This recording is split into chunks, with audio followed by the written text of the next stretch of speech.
580 कबल मसीह में एक बच्चा पैदा हुआ, जिसके पैदा होते ही उसको मारने का हुक्म जारी कर दिया गया। और ये हुक्म किसी और ने नहीं बल्कि उसके अपने ही नाना ने जारी किया था। इस हुक्म की तामील की गई। एक वज़ीर को ये काम सौंप दिया गया। बेशक उस बच्चे के अपने ही उसकी आंखें इस दुनिया में खोलने से पहले बंद करना चाहते थे, मगर कुदरत को कुछ और ही मंजूर था।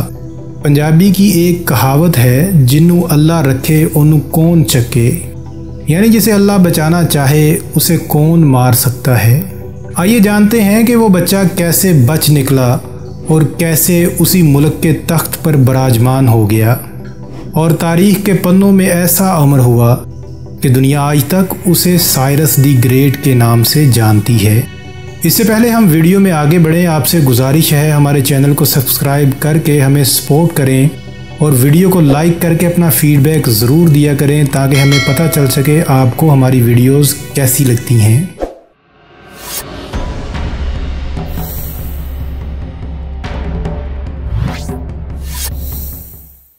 अस्सलामुअलैकुम वरहमतुल्लाहि वबरकातुहू। मैं हूं मोहम्मद वसीम और आप देख रहे हैं दास्ताने माजी। एक ऐसा बादशाह जिसे अपनों ने ही पैदा होते साथ ही मारने की कोशिश की, लेकिन किस्मत का धनी था, बच निकला। इसके हालात जैसे भी रहे, कभी अरूज तो कभी जवाल, लेकिन उसके अंदर से इंसानियत ना मिटा सके और उसकी इन्हीं आदात और हालात ज़िंदगी ने तारीख़ के पन्नों में उसे अमर कर दिया, जिसका नाम है दी ग्रेट साइरस, जो कि 580 कबल मसीह में पैदा हुआ और 529 कबल मसीह को इस जहान फ़ानी से कूच कर गया। ये पहला अकैमिनेड शहंशाह था। इसको यहूदी कोर्श और अरबी मुहक्किकीन खुसरो के नाम से पुकारते हैं। इसके दौरे हुकूमत में ईरानी सल्तनत ने अपना अरूज देखा। इसने जनूब वस्ती एशिया, मगरबी एशिया और यूरोप के कुछ हिस्सों तक अपनी सल्तनत को वुसअत दी। यहूदियों के लिए वो मसीहा था क्योंकि उसने यहूदियों को बाबल की ग़ुलामी से आज़ादी दिलवाई। उसने दो बुनियादी ईरानी कबाइल मेड्स और पर्शियंस को एक करके पर्शिया की बुनियाद रखी।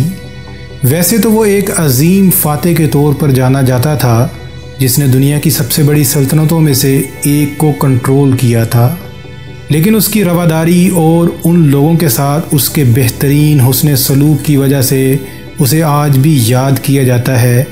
उसने अपनी राया को उसी तरह रहने और इबादत करने की इजाज़त दी जिस तरह वो साइरस के आने से पहले रहते थे। जब उसके वालिद कैम्बिसेस अव्वल का इंतकाल हुआ, साइरस ने अकैमिनेड ख़ानदान की शान व शौकत में इजाफ़ा किया और बहिरा रूम के साहिलों से लेकर हिमालय के दामन तक हिंदुस्तान में पर्शियन सल्तनत को एक वसी व अरीज़ और अजीमुशान अम्पायर में तब्दील कर दिया। लेकिन कुदरत के फ़ैसले देखें कि साइरस की पैदाइश से कबल उसके नाना ने ख्वाब देखा कि उसकी बेटी, जिसका नाम मंदाना था, उसके पैरों से सिलाब निकल रहा है। उसके बाद फलदार बेलें निकली जो इसके पूरे मुल्क में फैल गईं। काहिनों ने इसकी ताबीर ये बताई कि उसकी बेटी को जो औलाद होगी वो इतनी ताकतवर होगी जो कि इसका तख्ता उलट देगी। नाना को अपने इक़्तिदार की फ़िक्र लग गई और उसने अपनी बेटी की औलाद को मरवाने की तदबीरें शुरू कर दीं।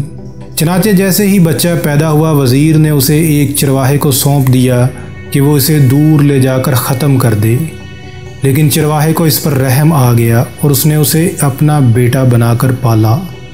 फिर कुदरत की करनी ऐसी हुई कि जब वो थोड़ा बड़ा हुआ तो उसकी लड़ाई किसी दरबारी के बेटे से हुई, जिसे उसने मार दिया। मामला उसके नाना के पास पहुंचा और सज़ा के तौर पर साइरस को ग़ुलाम बनाकर मदाइन के दरबार में खिदमत पर मामूर कर लिया गया। लेकिन आहिस्ता आहिस्ता वो मशहूर होता गया क्योंकि उसकी आदत और उसका फ़हम लोगों को उसमें दिलचस्पी लेने पर मजबूर करता था। आखिरकार उसकी सच्चाई सामने आ गई और वो वज़ीर जिसने उसे मरवाने की ज़िम्मेदारी ली थी, बादशाह के गैज़ो गज़ब का शिकार बना और बादशाह ने उसके बेटे को मरवाकर उस वज़ीर को उसके ही बेटे का गोश्त खिला दिया। रफ्ता रफ्ता वक़्त गुज़रता गया और वो मदाइन में ग़ुलाम बनाकर लाया जाने वाला ग़ुलाम अपनी सलाहियत, फ़हम और फ़रासत की वजह से तख़त तक जा पहुँचा। साइरस ने अपनी सल्तनत कायम करने के बाद तमाम राया को अपने निज़ाम हुकूमत में हिस्सा लेने के मौक़े फ़राहम किए। उसने पर्शियन सिविलाइजेशन को बैलेंस करने के लिए उन कौमों की सकाफ़त से बेहतरीन और मुफीद चीज़ों को अपनाया और अपनी सकाफ़त का हिस्सा बनाया। उसके इस फ़ैसले से महकूम कौमों के दिल में उसके लिए इज़्ज़त बढ़ी और वो उसके गर्विदा हो गए। उसने यहूदियों को अपने साथ रखने के लिए इनको आज़ादी दिलवाई।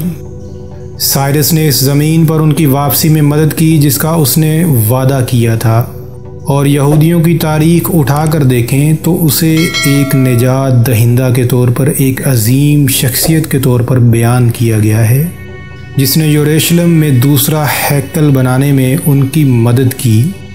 जब साइरस ने अपने बाप का तख्त संभाला और बाबल की रियासत को अपने साथ शामिल किया और अपने नाना की रियासत पर हमला कर दिया, उस हमले में उसके नाना के वज़ीर ने उसका साथ दिया जिसको बादशाह ने उसके बेटे का गोश्त खिलाया था। उस जंग में नाना को शिकस्त हुई और साइरस मदाइन की सल्तनत का फातेह ठहरा। फतह के बाद उसने मदाइन के ज़ेर असर जो दीगर छोटी रियासतें काम कर रही थीं उनका कंट्रोल भी संभाल लिया। वो जागीरदार जो इसके ख़िलाफ़ जंग में उसके नाना का साथ दे चुके थे, उनसे उसने उनकी जागीरें नहीं छीनी, बल्कि उनको अपने ताबे करके इंतज़ाम संभालने की इजाज़त दी, जिसकी वजह से उनके दिल में साइरस का एहतराम और वफ़ादारी पैदा हुई। लीडिया, बाबल और मिस्र ने साज़बाज़ करके साइरस के ख़िलाफ़ अपनी फ़ौजें खड़ी कर दीं, लेकिन साइरस ने बड़ी बहादुरी और अक्लमंदी से इस बगावत को कुचल दिया और लीडिया को भी फ़तह करके वहाँ अपनी हुकूमत कायम की। साइरस ने उस जंग के बाद अपने मुखालफीन से जो उसने सलूक किया, तारीख़ में आज भी वो सुनहरी लफ्ज़ों से याद किया जाता है। मोरख हेरोडोट्स के मुताबिक साइरस ने ऐलान किया था, इस जंग में मौजूद मुखालिफ फ़ौज में से जो सिपाही अपना नेज़ा झुका दे उसको हरगिज़ कत्ल ना किया जाए। इस फतह के बाद साइरस के दायरा इख्तियार में एशियाई कोचिक और यूनानी इलाके भी शामिल हुए। इसने अपने आप को फातेह के तौर पर पेश नहीं किया, बल्कि वो एक आज़ादी दिलाने वाला राजा और ताज का जायज़ जानशीन साबित हुआ। उसने इंसानी हकूक़ के पहले चार्टर का भी ऐलान किया, जो बनी नूं इंसान की तारीख़ में बेपनाह अहमियत का हामिल है।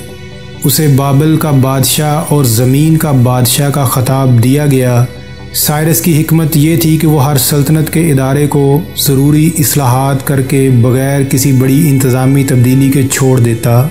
इस तरह अदारों को खुलकर काम करने का मौका मिला। 539 कबल मसीह में उसने 40,000 से ज़्यादा यहूदियों को बाबल छोड़कर फ़लस्तीन वापस आने की इजाज़त दी। ये कदम बनी नूं इंसान की तारीख़ में अमन लाने की इसकी पॉलिसी के मुताबिक था। मशरिक़ से एक नई हवा चल रही थी जो शिकस्त खोरदा और कत्ल किए गए मुतासरीन की फरियाद और आजिज़ी को लेकर जा रही थी। जले हुए शहरों की आग को बुझा रही थी और कौमों को ग़ुलामी से आज़ाद कर रही थी। अपनी मौत से पहले उसने फ़ारस में पसरगदे के मुकाम पर एक नए दारुल हुकूमत की बुनियाद रखी और अपनी सल्तनत के लिए हुकूमत कायम की। उसने हर सूबे में हुकूमत की नुमाइंदगी के लिए एक गवर्नर यानी सत्राप मुकर्रर किया, तहम हर सूबे की इंतज़ामिया, कानून साजी और सकाफ़ती सरगर्मियाँ सत्राप की ज़िम्मेदारी थीं। कई दहाइयों के बाद यूनानी मौरख ज़ेनोफ़ोन ने साइरस के बारे में लिखा कि वो अपनी राया की इज़्ज़त करता था और उनका यूं ख्याल रखता था जैसे वो उसके अपने बच्चे हों, और वो अपनी तरफ से साइरस को बाप के तौर पर इज़्ज़त देते थे। साइरस के चार्टर की एक नकल, जिसे साइरस सिलेंडर कहा जाता है, न्यूयॉर्क में अक़वाम मुत्तहिदा में आवेज़ा है। 1879 में बरतानवी माहरीन आसार कदीमा ने बाबली यूनिफॉर्म में लिखे हुए इस कदीम नवादरात का पता लगाया। साइरस ने इस सिलेंडर पे अपनी पॉलिसियाँ तराशी थीं जो इसकी मेरास का हिस्सा बन गईं। ये ऐसे इनकलाबी नज़रियात थे जिनकी आज भी दुनिया तकलीद की कोशिश करती है। अकीदे, सियासत या मुआशी निज़ाम के बारे में इसी के नुक्ता नज़र से हटकर साइरस दी ग्रेट को दुनिया भर में फ़ातेह आज़म के तौर पर याद किया जाता है, जो न सिर्फ रियासतों बल्कि आवाम के दिलों का भी फ़ातेह था। दोस्तों, उम्मीद करता हूँ आपको ये दास्तान पसंद आई होगी। कमेंट में अपनी राय का इजहार लाजमी कीजिएगा। मिलते हैं अगली वीडियो में। अल्लाह हाफिज़।